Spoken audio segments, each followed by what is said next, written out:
Hello friend, स्वागत है आपका हमारे YouTube channel new engineer education में। मैं शशि सोनी आप सभी लोगों का स्वागत करती हूं। और पिछले वीडियो में हम लोगों ने बात की थी निर्जातिक शोध की, एथनोग्राफिक शोध यानी एथनो मैथडोलॉजी भी बोलते हैं जिसको, एथनोग्राफी भी बोलते हैं।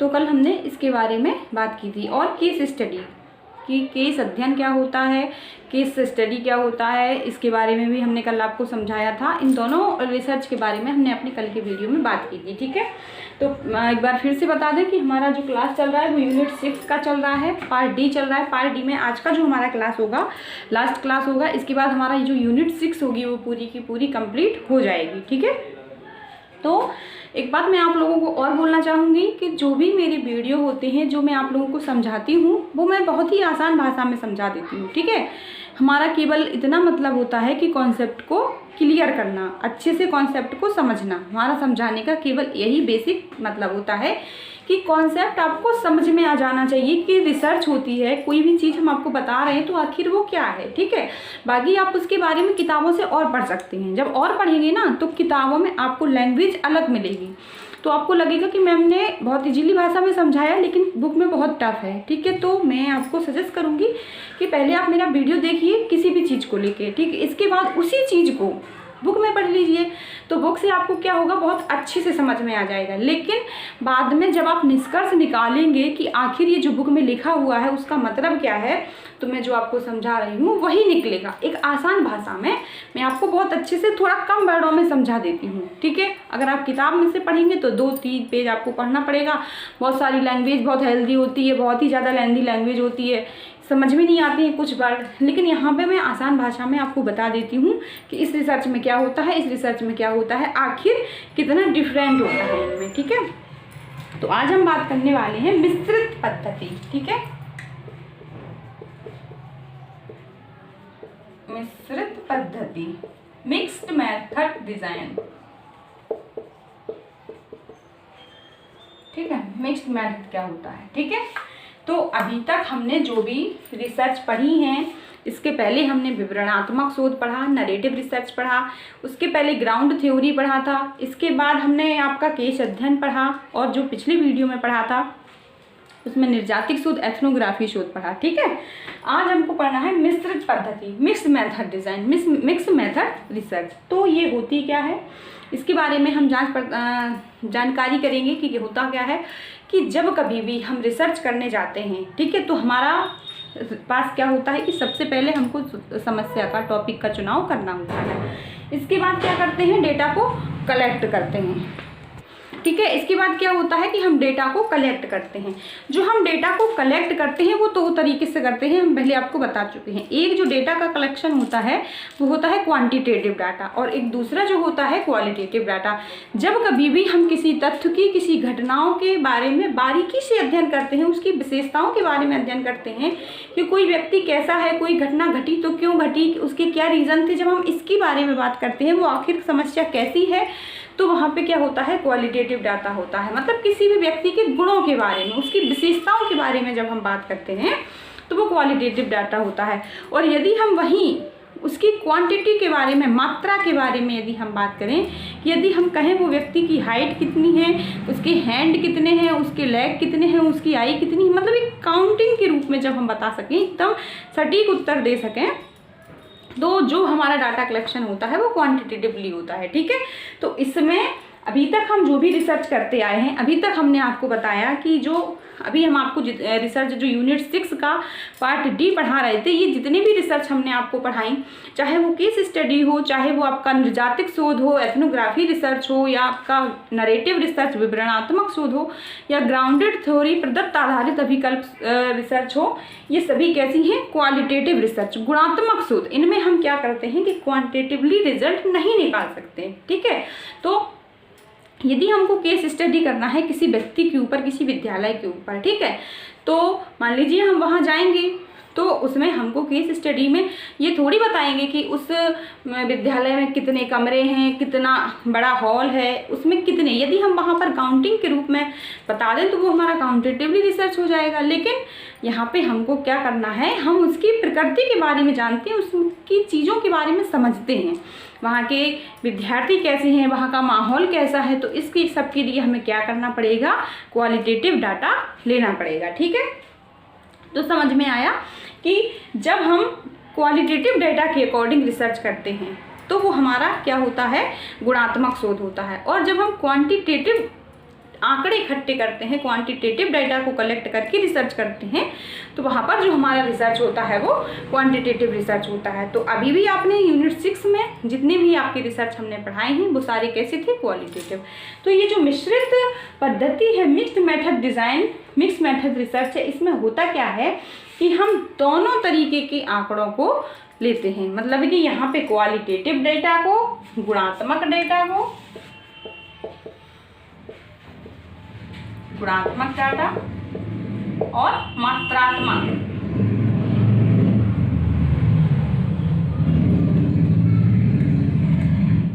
ठीक है। जब हम दोनों तरीके आंकड़े इकट्ठे करते हैं,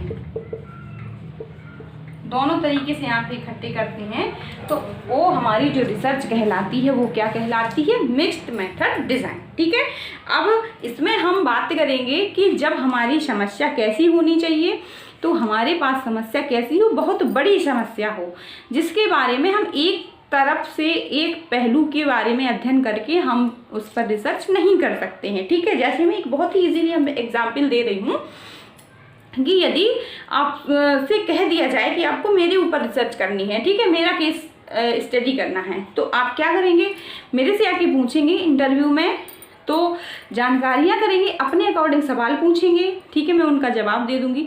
तो ये क्या होगा, ये आपका क्वालिटेटिव डेटा होगा। ठीक है, तो आप मेरे नेचर को जान जाएंगे, आप किसी व्यक्ति से मेरे बारे में पूछ लेंगे, तो ये क्या हो जाएगा, क्वालिटेटिव डेटा के अकॉर्डिंग आपकी रिसर्च हो जाएगी। ठीक है, लेकिन अब आपको ये पता करना है, रिपोर्ट में दिखाना है कि मैम की हाइट कितनी है, मैम का कलर कैसा है, मैम कितना, मैम के पास हैंड कितने हैं, मैम के पास पैर कितने हैं। तो इस तरीके की रिपोर्ट में जब हमको लिखना होता है, इस तरीके से रिसर्च करनी होती है, तो उसमें क्या आ जाता है कि हम क्वांटिटेटिव डेटा को ही लिखते हैं। मतलब दोनों तरफ पहलुओं को समझने के लिए, समस्या कैसी हो, जब कभी भी ऐसी कोई बड़ी समस्या हमारे पास होती है कि हम एक तरीके से उसका रिजल्ट नहीं निकाल सकते, हमको उसकी चारों तरफ से जानकारी चाहिए, चारों तरफ की उसकी नॉलेज चाहिए, तो हम दोनों तरीके के आंकड़ों को कलेक्ट करते हैं, क्वालिटेटिव डाटा को भी और क्वांटिटेटिव डाटा को भी। जब हम कलेक्ट करते हैं, फिर हम जब रिसर्च करते हैं, तो इसको हम क्या कहते हैं, मिक्स्ड मेथड डिज़ाइन। ठीक है, तो उम्मीद करती हूँ आप लोग को ये समझ में आ गया होगा। ठीक है, तो ये आपको समझ में आ गया होगा कि जब कभी भी हम किसी प्रॉब्लम को समझने के लिए, किसी भी चीज़ पर जब हम रिसर्च करते हैं, किसी प्रॉब्लम पर रिसर्च करते हैं, तो उसको क्या करते हैं, जब उसमें हम कई सारी रिसर्च का यूज करते हैं, कई सारी टेक्निक्स का यूज करते हैं, और गुणात्मक एवं मात्रात्मक, क्वांटिटेटिव और क्वालिटेटिव दोनों डाटा को कलेक्ट करते हैं, दोनों डाटा के आधार पर जब हम रिसर्च करते हैं, तो उसको हम मिक्स्ड मेथड डिज़ाइन बोलते हैं। ठीक है, इसमें जैसे मान लीजिए एक एग्जाम्पल मैं आपको दे रही हूँ कि आप किसी विद्यालय पर रिसर्च कर रहे हैं, तो आपको ये, आपने रिसर्च किया, पहले आपने रिसर्च किया कि मान लीजिए कि वहाँ के विद्यार्थियों के कितने विद्यार्थियों के गणित में अच्छे नंबर आए हैं। ठीक है, तो ये आपका क्या होगा, क्वांटिटेटिव रिसर्च। ठीक है, वहाँ पर आपने क्या किया कि वहाँ पर आप गए रिसर्च करने, वहाँ पर आपने देखा कि कितने विद्यार्थी ऐसे हैं जो गणित में होशियार हैं और उनके 80% नंबर आए हुए हैं। तो ये करना बहुत आसान होगा। आप वहाँ पर जाएंगे, क्लासों को लेंगे और वहाँ पर चेक कर लेंगे, एक पेज पे शो कर देंगे, तो ये आप इसमें लिख सकते हैं कि इतने विद्यार्थियों के गणित में अच्छे नंबर आए हैं। ठीक है, लेकिन वहीं पर इसको और अच्छे से समझने के लिए, ठीक है, कि वो विद्यार्थी और सब्जेक्ट्स में कैसे हैं, वहाँ के जो विद्यार्थी हैं वो अनुशासन के मामले में कैसे हैं, उनकी टीचरों के प्रति क्या उनकी विचारधारा है, स्कूल के माहौल के प्रति उनकी क्या सोच है, वो स्कूल को लेके क्या सोचते हैं, वहाँ के अनुशासन को लेके उनकी क्या धारणाएं हैं, तो इन सब के लिए आपको क्या करना पड़ेगा कि क्वालिटेटिव डेटा को भी कलेक्ट करना पड़ेगा। ठीक है, मतलब किसी भी थ्योरेटिकल डाटा को, ठीक है, जो भी हमारा एक थ्योरेटिकल डाटा होता है, उसको हमको बहुत अच्छे से डिस्क्राइब करने के लिए, ठीक है, बहुत अच्छे से डिस्क्राइब करने के लिए हम क्या करते हैं कि उसमें क्वांटिटेटिव डेटा को भी कलेक्ट करते हैं और फिर रिसर्च करते हैं। इसमें होता क्या है कि मान लीजिए कोई हमने एक प्रॉब्लम थी। तो जब भी हम गुणात्मक शोध का यूज करते हैं तो उस जो गुणात्मक तरीके से जब हम रिसर्च करते हैं और गुणात्मक डेटा के आधार पर जब हम रिसर्च करते हैं तो उसके जो रिजल्ट होते हैं उनको हम जनरलाइजेशन नहीं कर सकते हैं। ठीक है, जनरलाइजेशन नहीं करते। मान लीजिए हमने किसी विद्यालय पर रिसर्च किया कि वहाँ के विद्यार्थी गणित में कैसे हैं, उनके 80% नंबर आए हुए हैं। ठीक है, यदि जब हम दूसरे विद्यालय में जाएंगे तो क्या इस चीज़ को हम जनरलाइजेशन कर सकते हैं? नहीं कर सकते।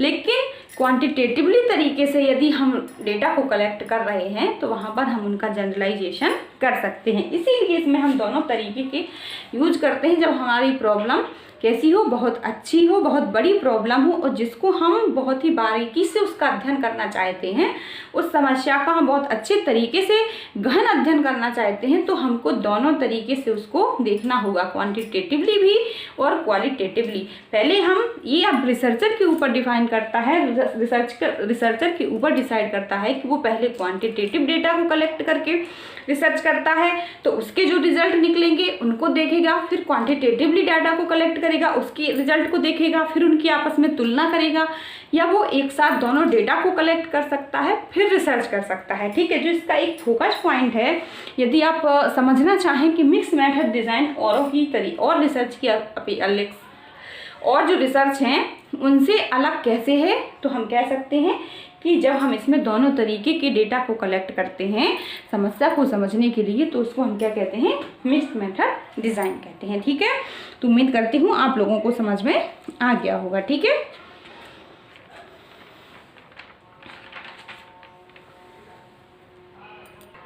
ठीक है, हम इसके स्टेप की बात करते हैं कि इसके स्टेप कौन कौन से होंगे, स्टेप्स। ठीक है, पहला प्रॉब्लम जो हमेशा की तरह होता है कि हम किसी भी प्रॉब्लम को लेते हैं, जो हम टॉपिक ले रहे हैं हमको ये देखना होगा कि उसमें हम मिक्स्ड मेथड डिज़ाइन का यूज कर पाएंगे कि नहीं कर पाएंगे, क्योंकि सभी जगह पे हमको क्वांटिटेटिव डेटा और क्वालिटेटिव डेटा नहीं मिल सकते। जैसे मान लीजिए कोई हिस्टोरिकल हम चीज़ पर रिसर्च कर रहे हैं, किसी ऐतिहासिक चीज़ पर रिसर्च कर रहे हैं, तो वहाँ पर हमको क्वांटिटेटिव डेटा मिलेंगे कि नहीं मिलेंगे।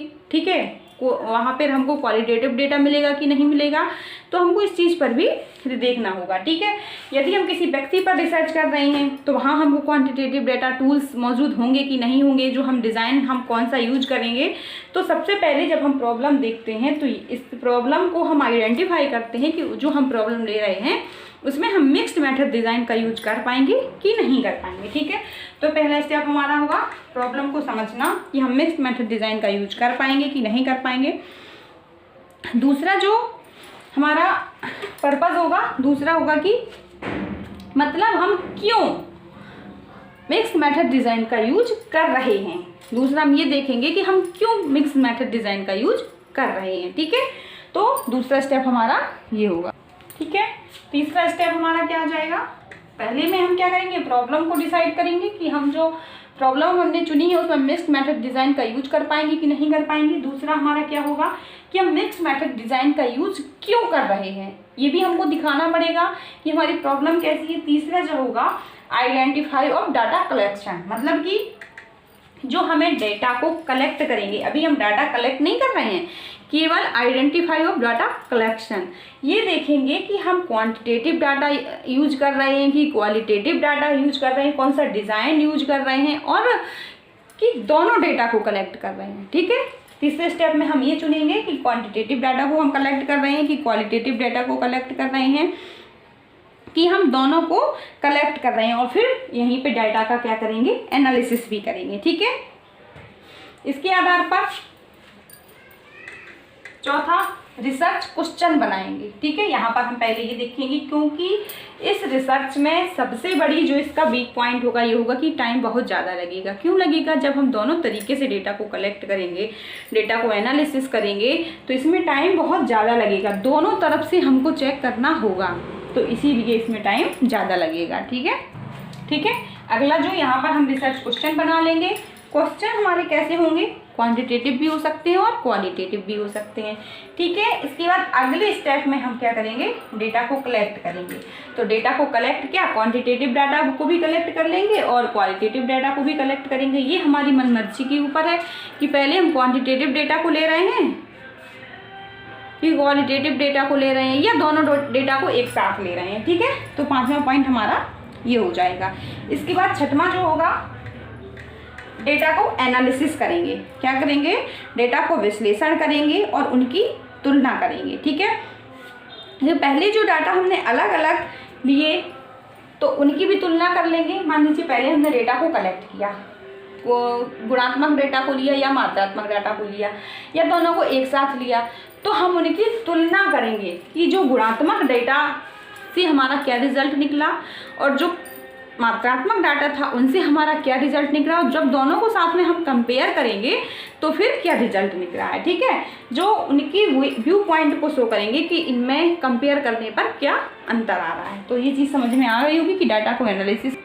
ठीक है, 7वां पॉइंट क्या हो जाएगा कि रिजल्ट हमारा निकल कर आ जाएंगे, उनकी रिपोर्ट लिखेंगे कि पहले हमने डेटा का एनालिसिस किया तो उसका क्या रिजल्ट आया, फिर हमने दूसरे डेटा का एनालिसिस किया उसका क्या रिजल्ट आया, फिर दोनों को आपस में कंपेयर कर दिया और लास्ट में हम उनका पूरा का पूरा क्या कर देंगे, रिपोर्ट लिख देंगे, उनकी जो रिजल्ट निकल कर आया। तो आगे हम देखते हैं कि इसमें कौन कौन से हम मेथड का यूज कर सकते हैं। जैसे प्रश्नावली का यूज कर सकते हैं, इंटरव्यू ऑब्जर्वेशन का यूज कर सकते हैं, क्वेश्चनायर का यूज कर सकते हैं, किसी भी ग्रुप को फॉलो अप कर सकते हैं, उनके चीज़ों को देख सकते हैं, अवलोकन कर सकते हैं। इसके माध्यम से हम मिक्स्ड मेथड पद्धति का यूज कर सकते हैं। ठीक है, डॉक्यूमेंट्स का एनालिसिस कर सकते हैं इसके अंदर से। ठीक है, परफॉर्मेंस टेस्ट जो होते हैं उनको भी हम इसके अंदर में रख सकते हैं, उनके द्वारा हम मिक्स्ड मेथड डिज़ाइन का यूज कर सकते हैं। ठीक है, तो इसमें हम इन चीज़ों का यूज कर सकते हैं, जैसे क्वेश्चनायर हो गया, प्रश्नावली, इंटरव्यू ऑब्जर्वेशन, इंटरव्यू हो गया। ठीक है, और किसी भी ग्रुप में जाकर उनको फॉलो अप कर लेते हैं, डॉक्यूमेंट्स का एनालिसिस कर देते हैं। ठीक है, ये सारी चीज़ों का हम इसमें यूज कर सकते हैं। अब देखते हैं कि इसके कैरेक्टरिस्टिक्स कौन कौन से हो सकते हैं, अभिलक्षण कौन कौन से होते हैं। ठीक है, तो ये सबसे पहले हम आपको बता चुके हैं कि इसका जो मेन अभिलक्षण है, मेन इसका जो कैरेक्टरिस्टिक्स है यही है कि इसमें हम दोनों डेटा को कलेक्ट करते हैं, दोनों तरीके का यूज करते हैं, मात्रात्मक डेटा का भी यूज करते हैं और गुणात्मक डेटा का भी यूज करते हैं। ठीक है, और अगला जो होगा यहाँ पर जो रिजल्ट को हम एक साथ कनेक्ट करके भी निकाल देते हैं। ठीक है, और अलग अलग भी निकाल देते हैं। ठीक है, जो हमारा आंसर आ रहा है, जो रिजल्ट आ रहा है, पहले हम उसको अलग अलग डिफाइन कर देंगे, अलग अलग उसका एनालिसिस कर देंगे कि गुणात्मक से क्या आया, मात्रात्मक से क्या आया, फिर उनको दोनों को आपस में कनेक्ट करके भी हमको बताना पड़ता है। ठीक है, ये इसके अभिलक्षण हम कह सकते हैं। और भी मतलब कि कह सकते हैं कि इसमें जो समस्या को हम सभी तरीके से समझ सकते हैं। ठीक है, पूरे के पूरे एक साथ एनालिसिस हो जाता है। और अगर इसकी एडवांटेज की बात करें कि इसके एडवांटेज कौन कौन से हैं, तो सबसे पहला इसमें जो हमारी मिश्रित पद्धति होती है, जो मिक्स्ड मेथड डिज़ाइन होता है, वो समस्या को चारों तरफ से समझने पर बल देता है। इसके जो रिजल्ट निकलते हैं उनकी वैलिडिटी बढ़ जाती है, क्योंकि वो दोनों तरीके आंकड़ों के द्वारा हम निकाल रहे हैं। अगला, इसके रिजल्ट को हम जनरलाइजेशन भी कर सकते हैं। क्यों? क्योंकि जब हम दोनों तरीके से समस्या को समझ रहे हैं और दोनों आंकड़ों को इकट्ठा कर रहे हैं, तो जो रिजल्ट होगा वो हमारा जनरलाइजेशन कर सकते हैं, जनरलाइज हो सकता है। ठीक है, ठीक है, इसमें हम दोनों तरीके की डाटा की तुलना कर सकते हैं, ये भी बता सकते हैं कि कौन से डेटा का जो रिजल्ट आ रहा है वो ज़्यादा स्ट्रॉन्ग है। ठीक है, और कौन से डेटा से जो रिजल्ट आ रहा है वो कम स्ट्रॉन्ग, दोनों की आपस में हम तुलना कर सकते हैं। ठीक है, अगला जो पॉइंट होगा इसमें हम जो भी रिजल्ट आ रहा है हमारे, उसके वैलिड होने के चांसेस बढ़ जाते हैं। क्यों बढ़ जाते हैं? क्योंकि हमको उनके स्ट्रॉन्ग कारण मिल जाते हैं, उनके जो कारण होते हैं उनको भी हम बता सकते हैं कि जो हमारा ये रिजल्ट आया वो क्यों आया और कैसे आया, क्योंकि हमको सारी चीज़ों की जानकारी होती है। केवल हमने, ऐसा नहीं होता है कि किसी से पूछकर रिसर्च कर ली, वहाँ पर हमने सभी तरीके से टूल्स को यूज किया और सारे डेटा को कलेक्ट किया। तो इस रिसर्च में टाइम भी, इसका जो डिसएडवांटेज हम कह सकते हैं कि इस रिसर्च में टाइम ज़्यादा लगता है, और ये रिसर्च करना किसी नॉर्मल व्यक्ति के बस की बात नहीं है, इसके लिए एक स्पेशलिस्ट रिसर्चर ही होना चाहिए। ठीक है, ठीक है, और इस रिसर्च का यूज करने से, जब हम ये मिक्स्ड मेथड डिज़ाइन का यूज करते हैं, तो जो हमारी रिसर्च करने की क्षमता होती है, जो हमारा एक्सपीरियंस होता है, वो और अच्छा हो जाता है और बढ़ जाता है। क्यों बढ़ जाता है? किसी एक मेथड पर रिसर्च करने की अपेक्षा। मान लीजिए हम केवल क्वांटिटेटिव तरीके से ही डेटा को कलेक्ट करके रिसर्च कर रहे हैं तो हमारा जो एक्सपीरियंस होगा केवल उसी तरीके से होगा, लेकिन जब हम इसमें दोनों तरीके से डेटा को कलेक्ट करते हैं फिर उस पर रिसर्च करते हैं तो हमारे पास जो एक्सपीरियंस होगा वो बहुत अच्छा हो जाता है और बढ़ जाता है, और हमारे पास जो यहाँ पर डेटा होगा वो भी बहुत स्ट्रांगली होगा। क्यों? क्योंकि हमने वो दोनों तरीके से कलेक्ट किया है और दोनों को आपस में कनेक्ट करके उनकी तुलना भी की है। ठीक है, तो हमारे पास यहाँ पर जो डेटा होता है इसके एडवांटेज ही बहुत अच्छा होता है, स्ट्रांग होता है, वैलिड होता है। जो भी जानकारी, जो भी रिजल्ट निकलेंगे वो कैसे निकलेंगे? वैलिड निकलेंगे, सही निकलेंगे, उसमें कोई भी किसी भी तरीके की फेक जानकारी नहीं होगी। ठीक है, अगले इसके जो टाइप्स बताए गए हैं आपके जो सिलेबस में दिए हुए हैं, एक तो आपका जो बताया हुआ है ट्राइंगल बताया गया है, ट्राइंगल, और दूसरा एक्सप्लोरेटरी रिसर्च और एक्सप्लेरेटरी रिसर्च। ठीक है,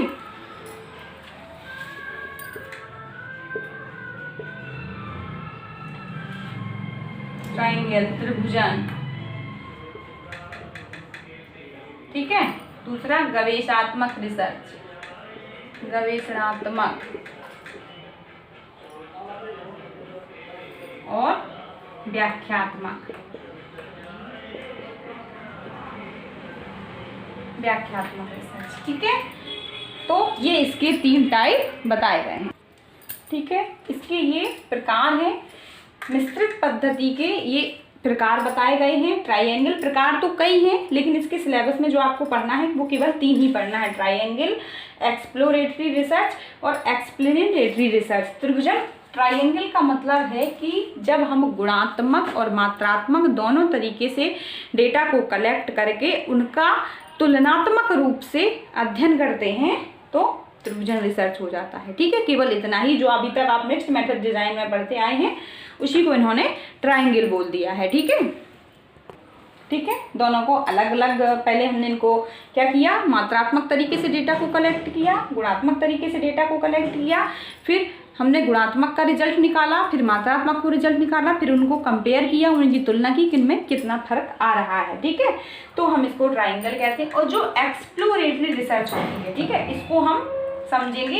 एक्सप्लोरेटरी और एक्सप्लेनेटरी, इनमें बहुत ज़्यादा कंफ्यूजन हो जाती है तो इनको हम बहुत अच्छे से समझाते हैं। ठीक है, एक्सप्लोरेटरी रिसर्च, गवेषणात्मक रिसर्च, इसका मेन काम होता है कि जो हमारी समस्या होती है यानी कि रिसर्च क्वेश्चन तैयार करना, शुरुआती समस्या, मान लीजिए शुरुआत में ही इसका काम होता है जब हम कोई भी समस्या का चुनाव कर रहे हैं तो उस समस्या को समझना, यानी कि हमको किसी भी रिसर्च क्वेश्चन तक पहुंचाना। ठीक है, सबसे पहले जब हम टॉपिक को कलेक्ट करते हैं, ठीक है, जब हम समस्या का चुनाव करते हैं तो उसके पहले भी बहुत सारे काम हमको करने पड़ते हैं।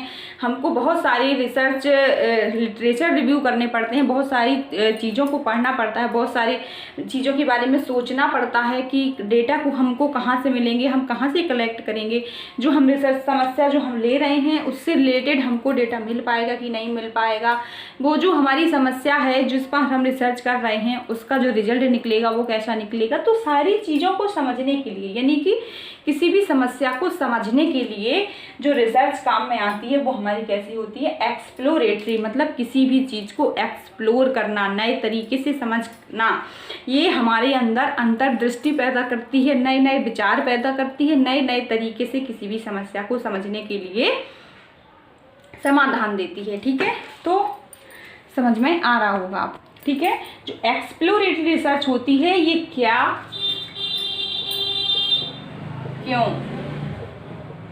और कैसे, तीनों का उत्तर देती है। कोई भी समस्या है तो वो क्या है उसका डिस्क्राइब करेगी, लेकिन क्यों है उसको भी बताएगी, और कैसे है तो उसको भी बताएगी। इसमें हमें तीनों चीज़ों का आंसर मिलता है और इसका उद्देश्य केवल इतना ही होता है कि हम अपनी समस्या को अच्छे तरीके से समझ सकें, उस समस्या के अकॉर्डिंग हमारे मन में नए विचार डेवलप हो, अच्छे से विचार आए, समस्या को सही तरीके से समझ पाएँ और तथा समस्या की प्रकृति क्या है इसको भी हम अच्छे तरीके से समझ पाएँ। जैसे मान लीजिए एक चीज़ वो होती है, इसमें हम एग्जाम्पल देते हैं कि एक चीज़ वो होती है कि जब किसी भी बालक को हम पढ़ाते हैं, उसको मैथ की, मान लीजिए वो बच्चा मैथ में वीक है तो हम उसको आंसर सीधा बता देते हैं, और एक वो होती है कि हम उसके अंदर खुद इतना पैदा कर देते हैं, इतना उसको योग्य बना देते हैं कि वो जो रिजल्ट होगा, जो सवाल होगा, वो खुद अपने आप से लगाने की उसमें क्षमता आ जाए। तो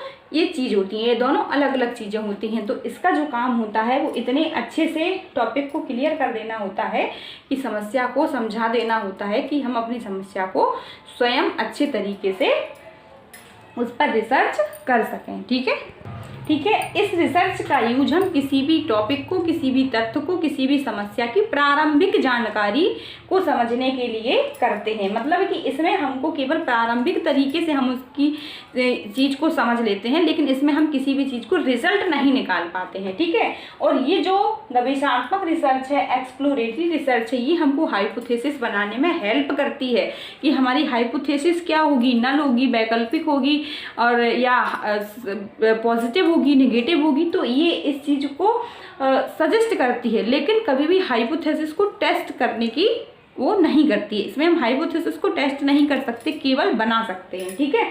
तो केवल समझ सकते हैं। इसमें गवेषणात्मक रिसर्च का मतलब है किसी भी चीज़ को एक्सप्लोर करना, बहुत अच्छे से किसी भी चीज़ को समझना। ठीक है। शुरुआती समस्या, किसी भी समस्या का शुरुआती जो स्टेप होते हैं उसमें काम आती है कि हमको रिसर्च क्वेश्चन बना लें, हम किसी भी रिसर्च क्वेश्चन पर पहुंच जाएं। इस रिसर्च का केवल यही काम होता है। ठीक है। और इसके माध्यम से इस रिसर्च का काम ये भी होता है कि हमको रिजल्ट तक पहुंचाना होता है, एक रास्ता दिखाना होता है, लेकिन अंतिम रिजल्ट निकालना नहीं होता। यहाँ पर हम कभी भी अंतिम रिजल्ट नहीं निकालते हैं, ना ही इसका जो आंकड़े हैं उसको हम जनरलाइज कर सकते हैं। और स्पेशली इसको कहेंगे तो जो इसमें जो हमारा अंतिम रिजल्ट निकलता ही नहीं है, केवल वहाँ तक पहुँचाने का हमको रास्ता मिल जाता है, वहाँ तक पहुँचने का, लेकिन अंतिम रिजल्ट नहीं निकाल पाते हैं। ठीक है। और इसमें जो हम डेटा को कलेक्ट करते हैं, ये जो रिसर्च की जाती है वो दो तरीके से की जाती है। ये एक रिसर्च डिज़ाइन अपने आप में पूर्ण नहीं है, ये रिसर्च करने का केवल एक तरीका है। ठीक है। ये कोई भी अपने आप में रिसर्च नहीं है, केवल ये तरीका है रिसर्च करने का। ठीक है। तो ये इसमें हम दो तरीके से रिसर्च कर सकते हैं, एक तो प्राइमरी और दूसरा सेकेंडरी। ठीक है। एक्सप्लोरेटरी रिसर्च को हम दो तरीके से कर सकते हैं। प्राइमरी रिसर्च के रूप में मान लीजिए हमने क्या कर लिया, इंटरव्यू लिया, किसी का सर्वेक्षण कर लिया, जाके स्वयं हम गए। ठीक है। किसी भी ग्रुप का हमने अवलोकन कर लिया, डायरेक्ट जाके हमने उस ग्रुप को ऑब्जर्वेशन किया, निरीक्षण किया, उसका अवलोकन कर लिया। किसी व्यक्ति का जाकर इंटरव्यू ले लिया। ठीक है, ऑब्जर्वेशन कर लिया। तो जब कभी भी हम इनके माध्यम से डेटा को कलेक्ट करते हैं तो वो जो डेटा हमारा होता है वो कैसा होता है, प्राइमरी डेटा होता है। ये हम आपको बता चुके हैं कि जब हम स्वयं जाकर अपनी आँखों से देखकर किसी भी चीज़ को अपनी आँखों से देखते हैं तो वो हमारा डेटा कैसा होता है, प्राइमरी होता है। ठीक है। लेकिन जैसे कि यदि हमने किसी व्यक्ति से स्वयं जाके बातचीत की तो वो प्राइमरी डेटा हो जाएगा, जो सूचनाएं हमें मिले। लेकिन उसी व्यक्ति के बारे में हम किसी दूसरे व्यक्ति से पूछ लेते हैं तो वो सेकेंडरी डाटा हो जाएगा। ठीक है। और सेकेंडरी डाटा के अंतर्गत क्या क्या आ जाएगा, यहाँ पर मान लीजिए हमने ऑनलाइन रिसर्च कर ली या लिटरेचर रिव्यू कर लिए, मतलब उसके बारे में कोई तथ्य पढ़ लिया जिस पर हम रिसर्च कर रहे हैं। ठीक है। कोई एक केस स्टडी रिसर्च हो गई। तो ये आपके दो तरीके के रिसर्च हो जाते हैं, सेकेंडरी हो जाते हैं और प्राइमरी हो जाते हैं। ठीक है। अब हम बात करते हैं इसके स्टेप की। ठीक है। स्टेप कौन कौन से हो सकते हैं। ठीक है। तो एक्सप्लोरेटरी के जो रिसर्च होंगे, सबसे पहले आइडेंटिफाई द प्रॉब्लम क्या हमको टॉपिक लेना है, हमको रिसर्च क्वेश्चन क्या बनाना है, किस चीज़ पर हमको रिसर्च करना है। इस चीज़ के लिए शुरुआती जो हमको जानकारी देती है, जो हमारे अंदर समझ पैदा करती है, वो कौन सी होती है, एक्सप्लोरेटरी रिसर्च। जो मेन फोकस होता है वो हमारा इस एक्सप्लोरेटरी रिसर्च का यही होता है कि हमको रिसर्च क्वेश्चन तैयार करवाना, रिसर्च क्वेश्चन या रिसर्च टॉपिक बनाना। ठीक है। तो यहाँ पर हमने सबसे पहले टॉपिक या प्रॉब्लम मिल जाती है। इसके बाद आइडेंटिफाई द हाइपोथेसिस। ठीक है। हाइपोथेसिस क्या होगी, हाइपोथेसिस बनाना पहले भी बता चुकी हैं, केवल यहाँ पर ये हाइपोथेसिस बनाने में हेल्प करती है।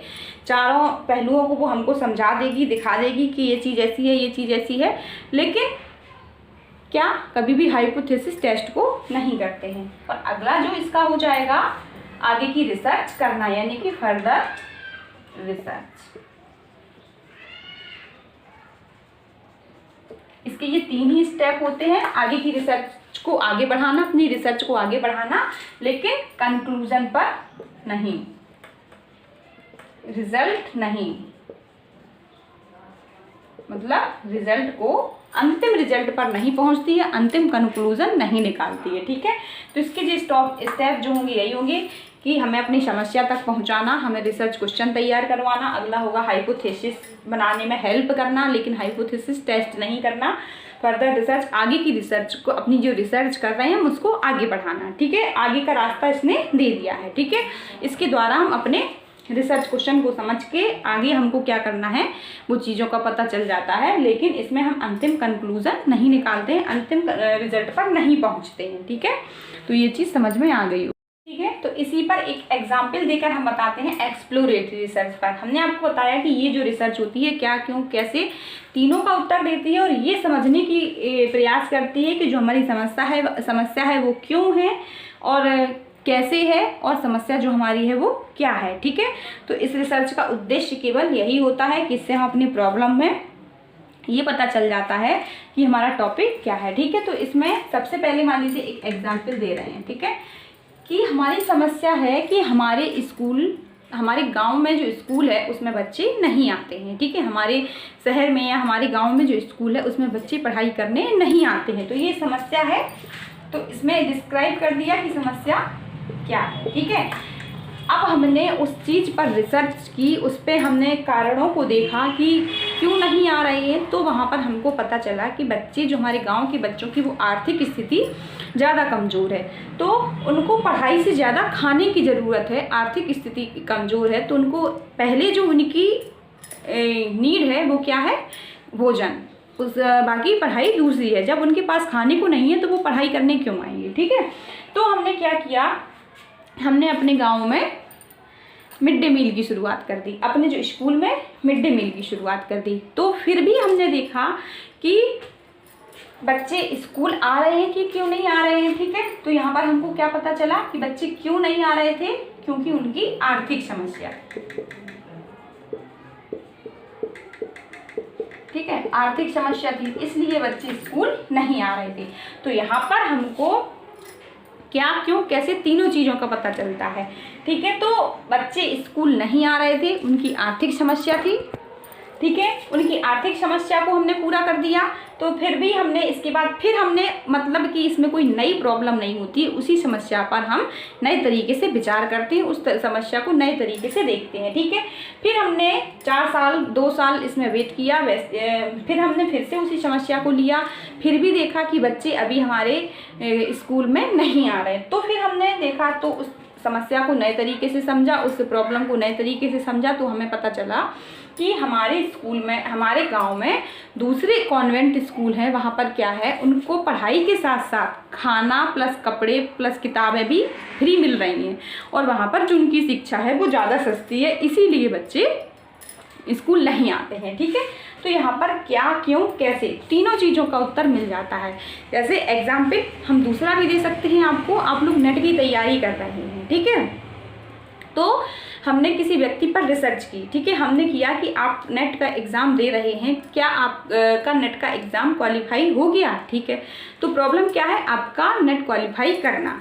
ठीक है, तो आपने प्रॉब्लम देखी कि आपकी प्रॉब्लम क्या है, नेट क्वालिफाई करना। अब आपने एग्ज़ाम दिया, आपका नेट क्वालिफाई नहीं हुआ, तो फिर हमने देखा कि आपका नेट क्वालिफाई क्यों नहीं हुआ। फिर हमने क्या किया, उसमें रीज़न को पता किया कि आपने प्रीवियस ईयर के क्वेश्चन से नहीं लगाए, इसीलिए आपका नेट क्वालिफाई नहीं हुआ। ठीक है, अगले सेशन में क्या किया कि आपने प्रीवियस ईयर के क्वेश्चन भी लगाए और आपने पढ़ाई भी की। तो फिर आपको दोबारा से जब आपका नेट क्वालिफाई नहीं हुआ, तो हमको पता चला कि आपने प्रीवियस ईयर के क्वेश्चन भी लगाए और आपने पढ़ाई भी अच्छे से की, लेकिन आपका नेट क्वालिफाई क्यों नहीं हुआ, क्योंकि आपको ऑनलाइन तरीके का ज्ञान अच्छे से नहीं है। वहाँ पर जो एग्ज़ाम हो रहा है वो ऑनलाइन हो रहा है, आपको कंप्यूटर की नॉलेज नहीं है, आप वहाँ पर अच्छा से फोकस नहीं कर पा रहे हैं, अच्छे से उसको अपना प्रेजेंटेशन नहीं दे पा रहे हैं। ठीक है, तो समस्या को दूसरे तरीके से अब हमारी समस्या वही है, लेकिन समस्या को नए तरीके से समझना। ठीक है, तो यहाँ पर क्या, क्यों, कैसे, तीनों चीज़ों का उत्तर मिलता है, लेकिन यहाँ पर आखिरी रिजल्ट कभी भी नहीं निकलता है। समस्या को हम नए तरीके से समझते हैं और उस पर विचार करते हैं, क्या, क्यों, कैसे, तीनों चीज़ों का भी पता करते हैं। ठीक है, ठीक है, इसको हम जनरलाइज भी नहीं कर सकते, क्योंकि रिजल्ट आपका नहीं निकल रहा है। मान लीजिए आपका, जैसे जो गांव वाला हमने एग्जाम्पल दिया था, स्कूल वाला, जैसे आपके गांव की समस्या है कि आपके गांव के स्कूल में विद्यार्थी नहीं आ रहे, हो सकता है जो दूसरे गांव के में जो स्कूल है उनमें विद्यार्थी आ रहे हैं। ठीक है, तो इसको हम जनरलाइजेशन नहीं कर सकते, और ये लचीली भी बहुत होती है। इसको हम अपने तरीके से जैसा चाहे वैसे सिचुएशन में परिवर्तन कर सकते हैं, कंडीशन में परिवर्तन कर सकते हैं। जैसे आपका जो एग्जाम्पल हमने नेट की तैयारी वाला दिया, उसमें मान लीजिए आपने प्रीवियस ईयर के क्वेश्चंस पेपर भी नहीं लगाए, आपने अच्छे से पढ़ाई की, लेकिन आपको कंप्यूटर का ज्ञान अच्छा था तो आपका रिजल्ट निकल गया। तो ये चीज़ जनरलाइज नहीं होगी। हो सकता है कि आपको जो रीज़न था वही रीज़न किसी दूसरे व्यक्ति का हो, तो ऐसा नहीं हो सकता। केवल यहाँ पर हम समस्या को समझने की कोशिश करते हैं बारीकी से कि आखिर समस्या क्या है और वो क्यों है और कैसे है। बाकी यहाँ पर ना ही हम कोई रिजल्ट निकालते हैं और ना ही हम उस पर कोई भी अंतिम रिजल्ट निकालते हैं, ना ही हम उस पर कंक्लूजन देते हैं। केवल एग्जिट तरीके से सही तरीके से समझने की कोशिश करते हैं कि जो समस्या है वो सही तरीके से हमको समझ में आ जाए। ठीक है, और ये सबसे लचीली रिसर्च होती है, क्योंकि यहाँ पर हम किसी भी सांख्यिकी प्रविधि का यूज नहीं करते हैं, कोई भी स्टैटिस्टिक्स नहीं लगाते हैं, और जो हम प्रतिचयन लगाते हैं असंभाव्य प्रतिचयन का हम इसमें यूज कर लेते हैं। और दूसरी, अपनी मन मर्जी से हमको जिनका चुनाव करना होगा, जहाँ पर चुनाव करना होगा, हम किसी भी स्कूल में जाएंगे, किसी भी 10 विद्यार्थियों को आगे से खड़ा कर दिया और हमने उन्हीं को चुनाव कर लिया। मतलब किसी भी जिन लोगों को हम अपने ग्रुप में शामिल करना चाहते हैं, जिन पर हम रिसर्च करना चाहते हैं, उन बच्चों को हम अपने रिसर्च में चुन सकते हैं। ठीक है, तो ये रिसर्च आपको समझ में आ गई होगी कि एक्सप्लोरेटरी रिसर्च क्या होता है, किसी भी समस्या को अच्छे तरीके से एक्सप्लोर करना। ठीक है, अब यदि हम इनकी बात करेंगे, इनके जो एडवांटेज होंगे वो क्या हो सकते हैं कि ये जो भी समस्या होती है शुरुआत में ही उसको इतने अच्छे से डिस्क्राइब कर देती है, इतनी अच्छे से एक्सप्लोर कर देती है कि हमको सारी चीज़ें पहले से ही समझ में आ जाती हैं कि हमारा अंतिम रिजल्ट कैसा होगा। ठीक है, ये इसका सबसे बड़ा एडवांटेज है, और इसके द्वारा हमारी हमेशा कोशिश यही होती है कि जो भी समस्या के जो कारण है उनका सही पता हमको चल सके। ठीक है, कि जो समस्या है आखिर में वो क्यों है, ऐसा ना हो कि हम जो समझ रहे हैं उसका वो कारण ना हो कि दूसरा कारण हो। ठीक है, तो इसकी भी हमको सही तरीके से मालूम चल जाता है। और सबसे जो इम्पॉर्टेंट चीज़ है वो है, इसमें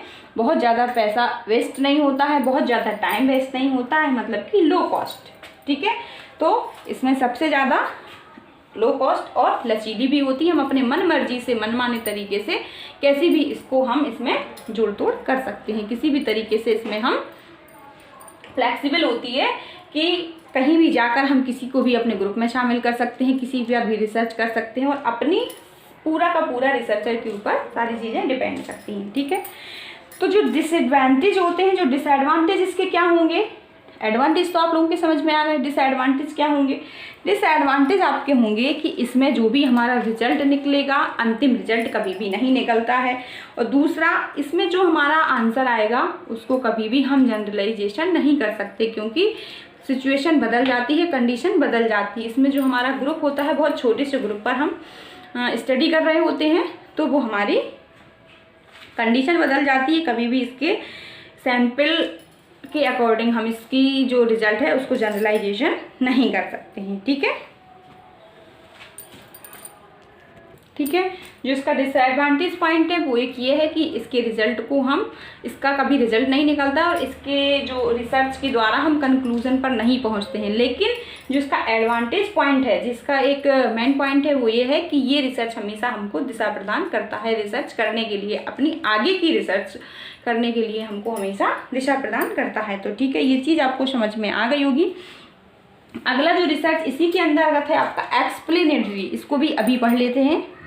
ठीक है, अब बात करते हैं एक्सप्लेनेटरी रिसर्च, व्याख्यात्मक शोध। अभी हमने जो बात की थी वो थी एक्सप्लोरेटरी रिसर्च। ठीक है, उसमें क्या था, गवेषणात्मक रिसर्च, किसी भी समस्या को शुरुआती तौर पर समझना, उसको समझने के नए नए आइडिया डेवलप करना, वो हमारे अंदर जो नए तरीके, नई प्रॉब्लम को नए ढंग से समझने के लिए जो नए नए आइडियाज़ को डेवलप करता है, वो हमारा क्या होता है, एक्सप्लोरेटरी रिसर्च। लेकिन एक्सप्लेनेटरी रिसर्च का क्या काम होता है, व्याख्यात्मक शोध का क्या काम होता है कि किसी भी दो चरों के मध्य, ठीक है, किसी भी दो चरों के मध्य कॉज और इफेक्ट देखना, कारण एवं प्रभाव की व्याख्या करना कि समस्या क्यों है और कैसे है। ठीक है, यहाँ पर हम क्या की बात नहीं करते कि समस्या क्या है, इसकी बात नहीं करते हैं, समस्या क्यों है और कैसे की बात करते हैं। मतलब कि दो चरों के बीच, ठीक है, कॉज और इफेक्ट, ठीक है, दो चरों के बीच कॉज और इफेक्ट देखना, कारण एवं प्रभाव।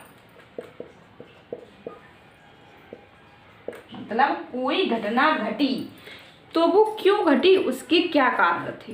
आपका नेट क्वालिफाई नहीं हुआ तो ये समस्या नहीं कि आपका नेट एग्ज़ाम आप दे रहे हैं, आपका नेट क्वालिफाई क्यों नहीं हुआ, उसके क्या कारण थे। ठीक है, क्यों नहीं हुआ और कैसे नहीं हुआ, इसके बारे में जानकारी करना। जैसे मान लीजिए कि कोई दो बच्चे हैं, ठीक है, एक ये है और एक ये है, ठीक है, तो इस व्यक्ति का नाम मान लीजिए राम हो गया, ये रहीम हो गया। एग्जाम्पल दे रहे हैं हम आपको इस रिसर्च को समझाने का। ठीक है, राम ने तेज गाड़ी चलाई, ठीक है, तो इसका क्या हो गया, एक्सीडेंट हो गया, एक्सीडेंट हो गया। ठीक है, इसके बाद रहीम ने तेज गाड़ी चलाई तो इसका एक्सीडेंट नहीं हुआ। ठीक है, तो अब हमको इसमें दो चीज़ों को देखना है, कारण एवं प्रभाव। तो अब हमको ये देखना है कि राम ने तेज गाड़ी चलाई, उसका एक्सीडेंट हो गया, तो हमने देखा क्यों हो गया, क्या कारण थे उसके। क्योंकि उसको ड्राइविंग नहीं आती थी और रोड भी खराब था। मान लीजिए हमने क्या करिए, रोड भी खराब था, तो राम का एक्सीडेंट हो गया। लेकिन रहीम का एक्सीडेंट नहीं हुआ तेज गाड़ी चलाने से। क्यों नहीं हुआ, क्योंकि रहीम को ड्राइविंग भी आती थी और वहाँ का उसका रोड भी सही था। ठीक है, तो उसका एक्सीडेंट नहीं हुआ। तो इसमें कारण एवं प्रभाव को हम देखते हैं, क्यों और कैसे की बात करते हैं। तो उसका एक्सीडेंट नहीं हुआ, तो यहाँ पर हम केवल चीज़ों की व्याख्या कर सकते हैं, यहाँ पर भी हम कोई अंतिम रिजल्ट नहीं निकालते हैं, क्योंकि केवल हम बता सकते हैं कि तेज गाड़ी चलाने से एक्सीडेंट हो भी सकता है और तेज गाड़ी चलाने से किसी का एक्सीडेंट नहीं भी हो सकता। उसके कई कारण हो सकते हैं, केवल तेज गाड़ी चलाने से एक्सीडेंट नहीं होता, उसके और भी कारण हो सकते हैं। लेकिन रहीम ने भी तेज गाड़ी चलाई, उसका एक्सीडेंट नहीं हुआ, लेकिन राम ने तेज गाड़ी चलाई, उसका एक्सीडेंट हो गया। तो केवल तेज गाड़ी चलाना ही कारण नहीं है, उसके कई कारण हो सकते हैं। यहाँ पर हम केवल इसी चीज़ की व्याख्या करते हैं कि किसी भी प्रॉब्लम में कॉज और इफेक्ट को देखते हैं, अलग अलग कारण की व्याख्या करते हैं। ठीक है, कि कोई कारण है तो क्यों है। मान लीजिए किसी बच्चे को हम चॉकलेट दे रहे हैं कि अपना होमवर्क जल्दी करे, तो उसका हम कॉज और इफेक्ट तो आप लोग जानते ही होंगे कि क्या होता है कि हम किसी भी एक एक्सपेरिमेंट होता है ये कॉज और इफेक्ट, कि हमने किसी भी बालक को कोई चीज़ दी और फिर हम उसका इफेक्ट देखते हैं कि इसका इफेक्ट क्या निकल के आ रहा है। ठीक है, हमने किसी बच्चे को चॉकलेट दिया और हमने उससे बोला कि आप अपना होमवर्क कर लीजिए, हम आपको 4 चॉकलेट देंगे, तो उसने क्या किया, जल्दी कर लिया। ठीक है, तो ये कारण हो गया कि होमवर्क जल्दी करने का उसका कारण क्या हुआ, उसको चॉकलेट मिलना। ठीक है, तो इसका प्रभाव क्या पड़ा कि उसने जल्दी से अपना होमवर्क कर दिया। लेकिन वही हमने दूसरे बच्चे को चॉकलेट दी और उससे बोला कि आप अपना होमवर्क जल्दी कर दीजिए, हम आपको 4 चॉकलेट देंगे, लेकिन उसने अपना होमवर्क नहीं किया। क्यों, क्योंकि उसके पास पहले से 4 चॉकलेट थी। तो ये अलग अलग रीज़न हो सकते हैं, अलग अलग कॉज और इफेक्ट हो सकते हैं। हमको यहाँ पर कॉज और इफेक्ट देखना होता है कि क्या कारण है और क्या प्रभाव है, दो चरों के मध्य क्या संबंध है। ठीक है, तो एक्सप्लेनेटरी रिसर्च में केवल हम इसी चीज़ की बात करते हैं कि दो चरों के मध्य कारण एवं प्रभाव का संबंध देखा जा सकता है। ठीक है, दो चरों के मध्य कारण एवं प्रभाव का संबंध देखने का प्रयास करते हैं कि जो संबंध है उनमें आपस में क्या संबंध है, वो एक दूसरे से किस तरीके से रिलेटेड है। कोई भी घटना घट रही है तो वो क्यों घट रही है, उसका क्या कारण है। ठीक है, तो ये चीज़ आप लोग को समझ में आ गई होगी। ठीक है, तो ये आपको एक्सप्लेनेटरी रिसर्च समझ में आ गई होगी। इसी का एक और भी होता है, लेकिन वो अभी इस टाइम आपके सिलेबस में इस यूनिट में नहीं है, इस पार्ट में नहीं है, डिस्क्रिप्टिव रिसर्च, इसको भी बता दें। डिस्क्रिप्टिव रिसर्च,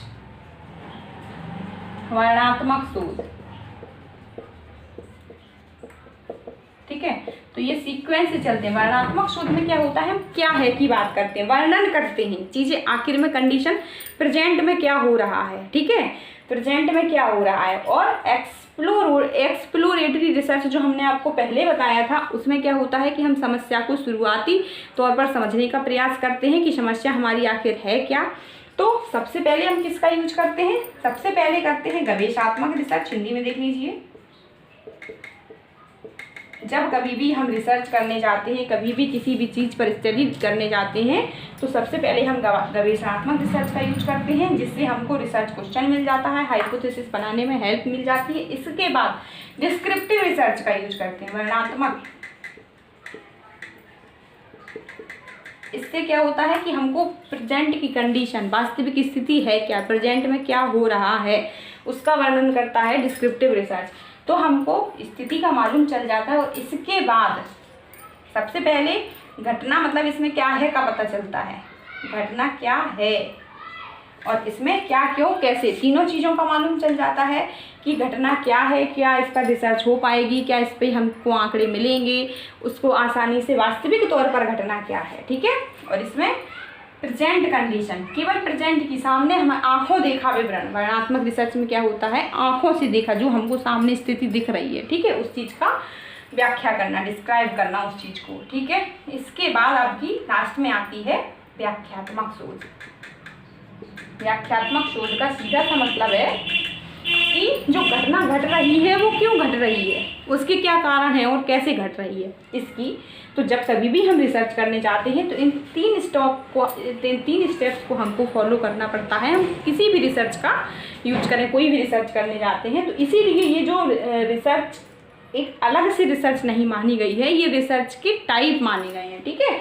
इनको हमको अपनी यूज में लेना ही पड़ता है जब भी हम किसी भी चीज़ पर रिसर्च कर रहे होते हैं, ठीक है। तो उम्मीद करती हूँ आप लोगों को ये समझ में आ गई होंगी, क्योंकि मैं बहुत ही आसान तरीके से आप लोगों को बताने का कोशिश करती हूँ, बहुत ही अपनी लैंग्वेज में, बहुत ही इजी भाषा में। अब आप इन्हीं चीज़ों को किसी भी बुक में पढ़ेंगे तो आपको बहुत सारा अच्छे से आप पढ़िए, लेकिन अंतिम जो रिजल्ट निकलेगा वो यही निकलेगा जो मैंने आपको बताया है कि आखिर वो कहना क्या चाह रहा है, बताना क्या चाह रहा है, ठीक है। तो आज के लिए बस इतना ही, थैंक यू। आज का वीडियो थोड़ा बड़ा हो गया है क्योंकि मैंने कोशिश की कि आज के वीडियो में सारी चीज़ों को मैं फिनिश कर दूँ, ठीक है। तो आज आपका यूनिट 6 कंप्लीट हो गया है। अब अगले वीडियो में यूनिट 7 शुरू करेंगे, ठीक है। Thank you. और हमारे चैनल को सब्सक्राइब करते रहिए, लाइक भी करते रहिए और कमेंट्स भी करिए। मैं आपसे कभी बोलती नहीं हूँ, ये आपकी स्वयं की इच्छा है। आपको अच्छा लगे तो करें, नहीं तो कोई बात नहीं। Thank you.